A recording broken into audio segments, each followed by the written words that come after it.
తాకట్లో ఉన్న మీ బంగారాన్ని విడిపించి ఆ రోజు ఆన్లైన్ రేటుకి కొంటాం. Sharma gold company. శ్రీమాత్రే నమః. శ్రీ గురుభ్యో నమః.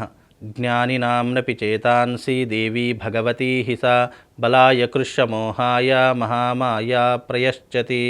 గురుబ్రహ్మ గురుర్విష్ణు గురుదేవో మహేశ్వరః గురుర్సాక్షాత్ పరబ్రహ్మ తస్మై శ్రీ గురవే నమః. ఈ సంవత్సరము విశ్వవసునామ సంవత్సరము.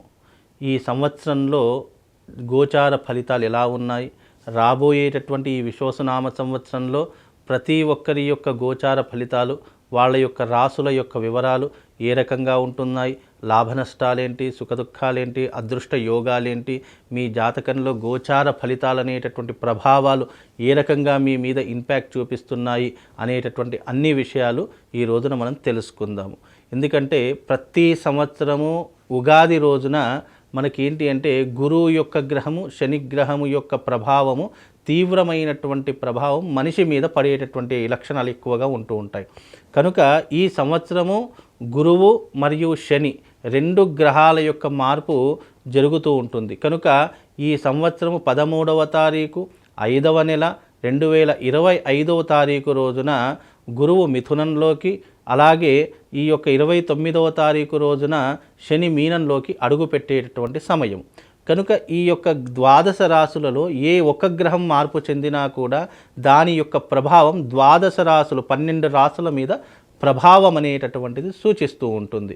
కనుక ఈ సంవత్సరం గోచార ఫలితాలు ఎలా ఉన్నాయి, ఈ సంవత్సరం అంతా కూడా మీకు దేని మీద లాభదాయకంగా ఉంటుంది, వృత్తి వ్యాపార రంగాలలో ఎలాగా ఉంటుంది, అలాగే సినిమా రంగం వాళ్లకు, రాజకీయ రంగం వాళ్లకు ఏ రకంగా ఉంటుందో ఒక్కసారి మనం గోచార ఫలితాలలో తెలుసుకుందాము. అయితే ప్రతి ఒక్కరూ కూడా రెండు విషయాలు చాలా మట్టుకు ఆలోచన చేసుకోవాలి. ఎందుకంటే జన్మజాతక ఫలితాలు ఒక రకంగా సూచిస్తూ ఉంటాయి, గోచార ఫలితాలు ఇంకో రకంగా సూచిస్తూ ఉంటాయి.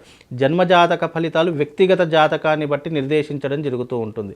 గోచార ఫలితాలు తమ యొక్క రాశిని బట్టి నిర్దేశించడం జరుగుతుంది. కనుక ఈ రెండూ కూడా అర్థం చేసుకోవాలి. జన్మజాతక ఫలితాలు వేరే, గోచార ఫలితాలు వేరే. ఈ రెండు రకాలైనటువంటి ఫలితాలు మీ జీవితం మీద తప్పకుండా ప్రభావితం చేస్తూ ఉంటాయి, సూచిస్తూ ఉంటాయి. కనుక అందరూ కూడా గుర్తుంచుకొని ఇప్పుడు నేను చెప్పేటటువంటిది గోచార ఫలితాలు. గురువు యొక్క మార్పు వల్ల, శని యొక్క మార్పు వల్ల, రాహు కేతువుల యొక్క మార్పు వల్ల మనిషి మీద ఎలాంటి ప్రభావం ఉంటుంది, ఏ రాశి ఏ స్థానంలో ఉంటే మీ రాశి నుంచి గురువు కానీ శని కానీ ఏ రాశిలో ఉంటే ఎలాంటి ప్రభావం ఉంటుందో తెలుసుకునేటటువంటి ప్రయత్నం ఇప్పుడు మనం అందరం కూడా తెలుసుకుందాము. తదుపరి రాశి కర్కాటక రాశి. మరి కర్కాటక రాశి వారికి ఎలా ఉంటుందో తెలుసుకుందాము. ఈ విశ్వవసునామ సంవత్సరంలో కర్కాటక రాశి వారికి గురువు 12వ స్థానంలోను, అలాగే శని 9వ స్థానంలోను, కేతువు కూడా 9వ స్థానంలో సంచరిస్తూ ఉన్నారు. కనుక ఈ సంవత్సరము ఈ యొక్క గోచార ఫలితాలలో గనక చూసుకున్నట్టయితే గురువు 12వ స్థానంలో ప్రయాణం చేస్తే ఎలాంటి ఫలితాలు ఉంటాయి ఈ కర్కాటక రాశి వారికి తెలుసుకుందాము. ముఖ్యంగా గురువు 12వ స్థానంలో సంచరిస్తున్నాడు కాబట్టి స్థాన చలనము అంటే ఒక్క చోట నిలబడేటటువంటి మనస్తత్వం వీళ్ళకు ఉండదు. ఎప్పుడూ కూడా ఏదో హడావిడి చేస్తున్నట్టు, ఏదో పనులు చేస్తున్నట్టు ఒక అటు ఇటు తిరుగుతూనే ఉంటూ ఉంటారు. అంటే స్థాన చలనం ఒక దగ్గర ఉండదు, మనస్సు నిలకడగా ఉండదు. ఏదైనా సరే 1-2 సార్లు నిర్ణయాలు తీసుకుంటారు, కానీ అవి ఆచరణలోకి తీసుకురారు. అంటే నిలకడ లేనటువంటి నిర్ణయం ఎక్కువగా చేస్తూ ఉంటారు. అలాగే మనశ్శాంతి కరువైపోతూ ఉంటుంది. పదవిహీనత అంటే రాజకీయాల్లో ఉన్నటువంటి వారు కావచ్చు, కుటుంబంలో ఉన్నటువంటి పెద్దవాళ్ళు కావచ్చు, గౌరవ మర్యాదలు కోల్పోయేటటువంటి అవకాశాలు ఉంటూ ఉంటాయి. పదవిలో ఉన్నటువంటి రాజకీయ నాయకులు పదవి పోగొట్టుకునేటటువంటి లక్షణాలు ఏర్పడుతూ ఉంటాయి. అందులోనూ ఈ సంవత్సరము ఈ యొక్క కర్కాటక రాశి వారికి ముఖ్యంగా గురువు 12వ స్థానంలో ఉన్నటువంటి కారణం చేత డబ్బులు విపరీతంగా ఖర్చు అయిపోతాయి. అనవసరమైనటువంటి విషయాలకే ఖర్చు అవుతాయి. అవసరం ఉన్నటువంటి వాటికి ఖర్చు కాకుండా అనవసరమైనటువంటి విషయాలకు ఎక్కువగా ఖర్చు చేస్తూ ఉంటారు.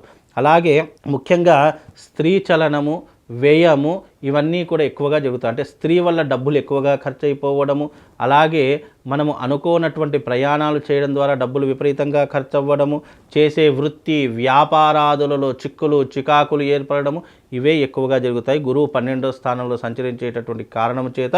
కనుక కర్కాటక రాశి వారికి ఈ సంవత్సరం గురువు అనుకూలంగా లేడు. ఇక భాగ్యంలో 9వ స్థానంలో శని సంచారం చేస్తున్నాడు. 9వ స్థానంలో శని సంచారం అనేటటువంటిది చాలా నష్టదాయకమైనటువంటిది. పూర్వీకుల యొక్క ఆస్తులు అమ్ముకోవడం కానివ్వండి, లేదు అనంటే కనుక సంపాదించిందంతా కూడా పరుల పాలు కానివ్వండి, అదే రకంగా సంపాదించిందంతా కూడా మనం అనుభవించేటటువంటి యోగం లేకపోవడము, ఇవన్నీ కూడా ఎక్కువగా జరిగేటటువంటి లక్షణాలు ఈ యొక్క కర్కాటక రాశి వారి యొక్క జాతకంలో ఏర్పడతాయి. అందులోనూ కర్కాటక రాశి వారికి ఈ సంవత్సరము అదృష్ట యోగం అనేటటువంటిది చాలా తక్కువగా కనిపిస్తుంది. అందులోనూ శని భాగ్యంలో ఉన్నాడు కాబట్టి, గురువు 12వ స్థానంలో ఉన్నాడు కాబట్టి, ముఖ్యంగా ఏంటి అని అంటే కనుక వీళ్లకు అదృష్టం ఆవగింజ ఉంటే దరిద్రము డబ్బాకాయంత ఉంటుంది. అంటే అనుకున్నటువంటివి ఏ పనులు కూడా సకాలంలో పూర్తి కావు. మరియు రాహు 9వ స్థానంలో సంచరిస్తున్నాడు. రాహు 9వ స్థానంలో సంచరించేటటువంటి కారణము చేత చెడు వ్యసనాలకు బానిస కావడం కానివ్వండి, లేదు అని అంటే కనుక తీవ్రమైనటువంటి అనారోగ్య సమస్యలు ఏర్పడము, కంటికి సంబంధించినటువంటి వ్యాధులు ఏర్పడము, ఉదరానికి సంబంధించినటువంటి వ్యాధులు ఏర్పడము, ఇలాంటి ఎక్కువగా జరిగేటటువంటి అవకాశము ఈ యొక్క కర్కాటక రాశి వారి యొక్క జాతకంలో ఏర్పడబోతుంది. అందుకే కర్కాటక రాశి వారు వీలైనంత వరకు జాగ్రత్తగా ఉండే పరిణామాలు చూసుకోండి. ముఖ్యంగా పెద్దవాళ్ళతో సాన్నిహిత్యంగా ఉండండి. ఎవరిని కూడా అగౌరవంగా మాట్లాడకండి. మీ నోటిని అదుపులో పెట్టుకోండి. లేదు అని అంటే కనుక లేనిపోని అవమానాలు ఎదుర్కొంటారు. అలాగే డబ్బులు విపరీతంగా ఖర్చు పెట్టుకుంటూ ఉంటారు. ముఖ్యంగా కోర్టు కేసులు, పోలీస్ స్టేషన్ వ్యవహారాదులు, ఇవి విపరీతంగా మీ జీవితంలో తలెత్తేటటువంటి అవకాశాలు ఉన్నాయి. అదే రకంగా మీరు ఈ సంవత్సరం కొంతవరకు ఉపశమనం కావాలి అని అనుకుంటే కనుక తప్పకుండా అరిష్ట నివారణ తంత్రయాగం చేయించుకోండి. ఈ అరిష్ట నివారణ తంత్రయాగం బాసర క్షేత్రమునందు ఈ మార్చి 29వ తారీఖు రోజున నిర్వహించడం జరుగుతుంది మా పీఠం ఆధ్వర్యంలో. కనుక మీరందరూ కూడా, ఎందుకంటే ఈ సంవత్సరము కర్కాటక రాశి వారికి గురు సంచారం బాగాలేదు, శని సంచారం బాగాలేదు, కేతు సంచార యోగం కూడా బాగాలేదు. కనుక తప్పకుండా ఈ వీడియో చూస్తున్న ప్రతి ఒక్కరూ కూడా మీరు వచ్చి అరిష్ట నివారణ తంత్ర యాగంలో పాల్గొనండి. తద్వారా ఈ సంవత్సరం ఎంతో కొంత ఉపశమనం కలుగుతుంది.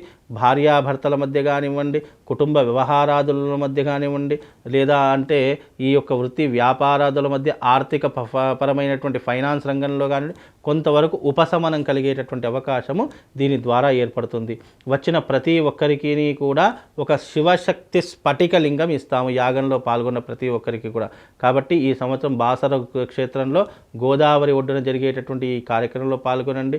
ముఖ్యంగా ఈ సంవత్సరము సంపూర్ణమైన సూర్యగ్రహణము మీనరాశిలో ఏర్పడబోతుంది. కాబట్టి ఈ యొక్క కర్కాటక రాశి వారికి కూడా కొంచెము ఈ గ్రహణ ప్రభావము, షష్టగ్రహ కూటమి యొక్క ప్రభావము కూడా ఏర్పడబోతుంది. కనుక తప్పకుండా అరిష్ట నివారణ యాగం చేయించుకోండి.